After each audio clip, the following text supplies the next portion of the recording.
Itu keren, kehidupan dalam rencana Tuhan. Apakah obsesi manusia yang sebenarnya? Tony Robbins, guru atau pemberi seminar termahal di dunia. Karena satu kali dia bicara, dia dibayar $1 juta atau sekitar 14 miliar rupiah. Di dalam bukunya Unshakable, Tony Robbins menyatakan hal yang menarik. Dia katakan, selama beberapa dekade saya secara obsesif berfokus pada ilmu achievement. Belajar untuk menguasai dunia luar dan mencari cara untuk membantu orang menerobos dan memecahkan setiap tantangan. Tetapi sekarang saya percaya dalam hati dan jiwa bahwa seni fulfillment atau pemenuhan adalah keterampilan yang bahkan lebih penting untuk dikuasai. Mengapa?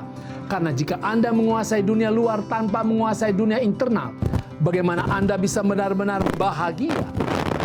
Itulah obsesi terbesar saya, dan ini adalah the art of fulfillment. Masalahnya saudara adalah bagaimana caranya kita memiliki fulfillment, hati yang penuh, jiwa yang nyaman. Alkitab sudah lama menyatakan cara untuk mendapatkan fulfillment. Mazmur 19 mengatakan, Taurat Tuhan itu sempurna, menyegarkan jiwa. Peraturan Tuhan itu teguh, memberikan hikmat kepada yang tak berpengalaman. Titah Tuhan itu tepat, menyukakan hati. Perintah Tuhan itu murni, membuat mata bercahaya. Artinya, Taurat Tuhan adalah seperti guru yang menyatakan petunjuk-petunjuk Tuhan. Taurat Tuhan mengajarkan jalan kepada fulfillment sejati. Sayangnya banyak orang yang menganggap bahwa itu adalah konsep perjanjian lama. Mereka berlandaskan Galatia 2 ayat 16 mengatakan, kamu tahu bahwa tidak seorang pun yang dibenarkan oleh karena melakukan hukum Taurat, tetapi hanya oleh karena iman di dalam Kristus Yesus. Sebab itu kami pun telah percaya kepada Kristus Yesus, supaya kami dibenarkan oleh karena iman dalam Kristus dan bukan oleh karena melakukan hukum Taurat.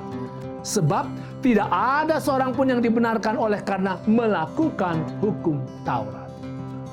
Ayat-ayat ini dan ada beberapa ayat yang lain nampaknya menegaskan bahwa kita tidak perlu hukum Taurat. Kita hanya perlu iman, kita hanya perlu kasih karunia, kita hanya perlu rahmat Tuhan saja. Begitukah? Bukan, saudara. Jalan keselamatan atau menuju surga memang hanyalah melalui iman kepada Yesus. Dan hanya karena kasih karunia Yesus, maka kita diselamatkan. Tetapi bila seseorang mengatakan bahwa dia memiliki keselamatan, lalu dia mencuri atau melanggar hal-hal yang diajarkan oleh hukum Taurat, maka hidup orang itu akan kacau, tidak ada fulfillment. Dan itu bahkan menandakan bahwa dia mencintai dosa. Karena orang beriman, hidupnya diubahkan menjadi selaras dan sesuai dengan kehendak dan petunjuk-petunjuk Taurat Tuhan.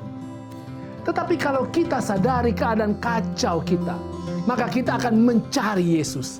Lalu dengan kasih-Nya, kuasanya, dan bimbingannya, kita akan diubahkan dan menjadi orang yang memiliki fulfillment yang sejati.